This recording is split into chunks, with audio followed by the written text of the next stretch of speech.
was great environment. That starts with that. I was just so pleased with our student turnout. It was incredible. I got a text that they sent 300 students home or 400. I mean, come a long way for that to happen, right? So that was just fantastic. And then, you know, the building was filled. That was a great night for DC basketball. A great night for the DMV. A lot of familiar faces.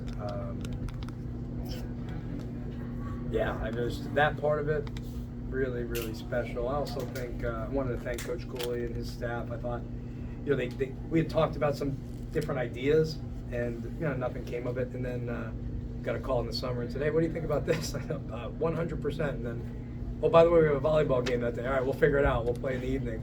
We're gonna do something.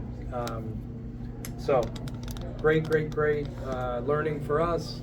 I wish we could have paid a little bit better, but I was happy with, you know, kind of some things and other things we have to figure out. And last thing I'll just say, because I heard you guys talk about, you know, just Garrett Johnson being back, really emotional. You know, even for me, it was pretty emotional, you know, seeing him out there to get started. Like, been a long road for him. So, really great story there.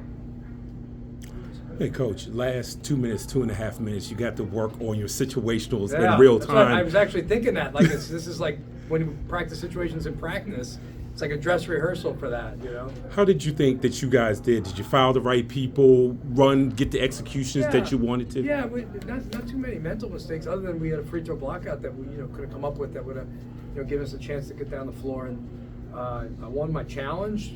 I'm 1-0 in the challenge. Maybe I'm the only coach in the country that's won this challenge. We'll see. I don't know how many. Maybe Ken Pom will start doing that. But I'll thank Clarence, and I know Roger kind of gave me a look like, hey, you should do this, you know. So that's why they're good referees. So they help you out a little bit. I was like, man, the game's close enough where if I lose this, and then it was like 7 minutes, I think. And I said, all right, it's an exhibition. In a real game, I don't think I would have done it. You know, like, I mean, as much as I wanted to win tonight, like I thought, okay, 7 points, whatever it was, 8 points at the time. So I was proud of that. And Atlantic 10 is such a physical conference. Yeah. And this was a physical game tonight. Physical. Were you pleased with your team, with your response? I thought at times we were, but yeah, I think, you know, the 50-50 balls, we just got to fix that issue for us. I mean, it felt like every time there was a 50-50 ball, not only did they get it, but they picked it up and just put it in. You know, you can't have those things. I think I told the team that, you know, turnovers we got to clean up. Those 50-50s, and man, we missed like early in the first half three like a dunks, alley, like those plays are very deflating because you could get them and set your defense. Instead, you're like playing catch up in transition. So we got to do better there. But again, I thought the physicality was pretty good, and they're very physical. Their guards are tremendously physical. You know, almost across the board, guards and forwards, big physical guys. Patrick, rotation, was that kind of what you think it might look like? I mean, and was tonight more about minutes for those guys or finding combinations that work? Or I know you had the scrimmage. Yeah, scrimmage, we played like 28 lineups, like crazy, man. Like, that was probably not right. I think if I had to do that again, I wouldn't do it that way. But I really felt like tonight we'd play this more like a game, and so trying to do as much as I could in the scrimmage to see different lineups was important. But yeah, I don't know. I mean, like, I don't think anybody's like safe. Like, oh, I'm good. Like, I just think we're going to try to figure out the right combination of guys to help us play well enough to win these games. So, but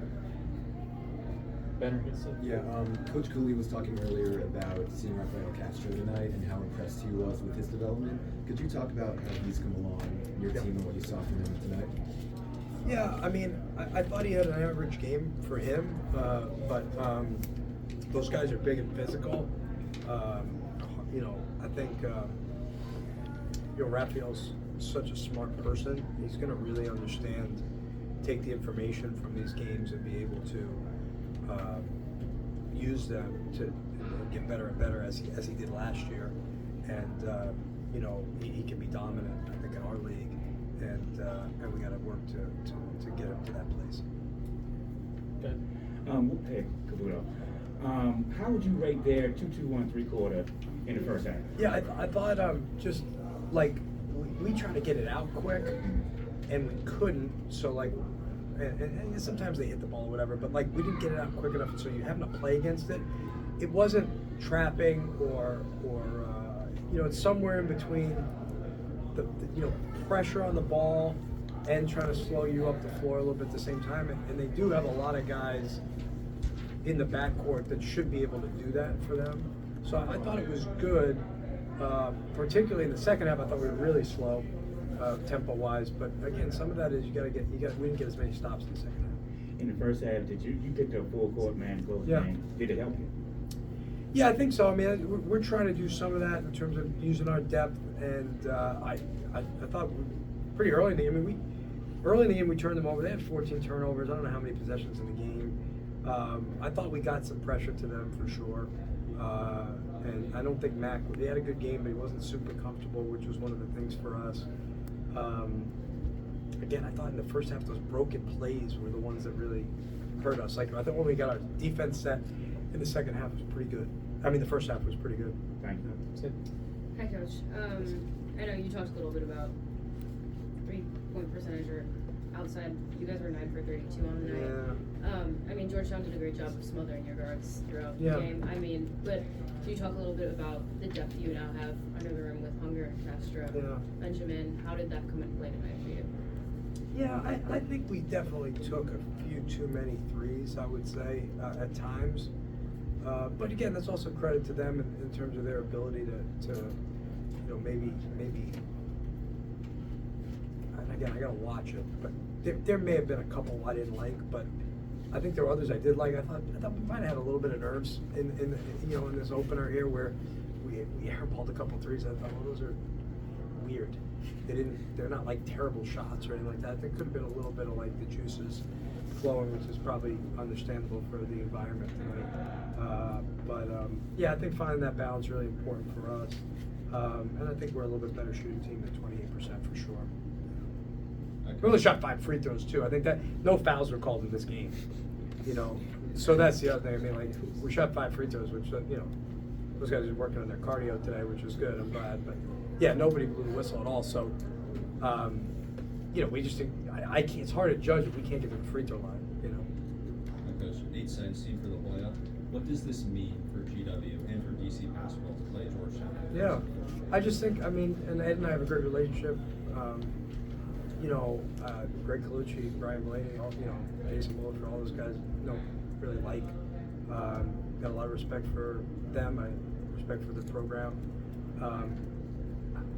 I would love to do this as a real game, but I would also say, I told Ed, hey, we want to do this here every year, same time, same place. I think it'd be great. I just think, to have our students show up the way they did, had Georgetown students come over, Georgetown parents, it was parents' weekends. I had a couple of my friends whose kids go to Georgetown, the parents were here. I don't see a downside, and if the game is competitive, which it was, I think for both teams, I wish we could have given them a little bit more of a push when we cut it to 4 a couple of times in that second half, but I just don't see a downside for it. It's on television. We had a big crowd of our alums and things like that. I'd love to do it every year at this same time, same place. It'd be a great way to kick off the college basketball season and bring some excitement to our area. Thanks, Coach. And then you've been tinkering around with a lot of different lineups. You have a lot of new guys coming in. Was there anyone that stuck out to you in having a really strong game, or is there a certain lineup that you really liked out there, like what you saw? I have to see. I think Boo Boo's been very impressive in the 2 games that we've played. He's been the guy. He's got really high sort of emotional stability, very, very, very earnest, really been great to be around and to coach, and he plays really hard. I think big fan of his.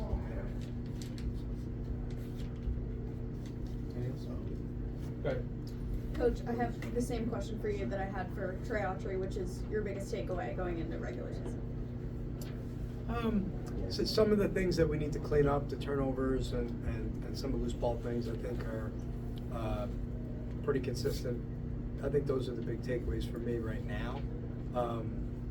But I would also say, I'm really encouraged that we played some competitive games,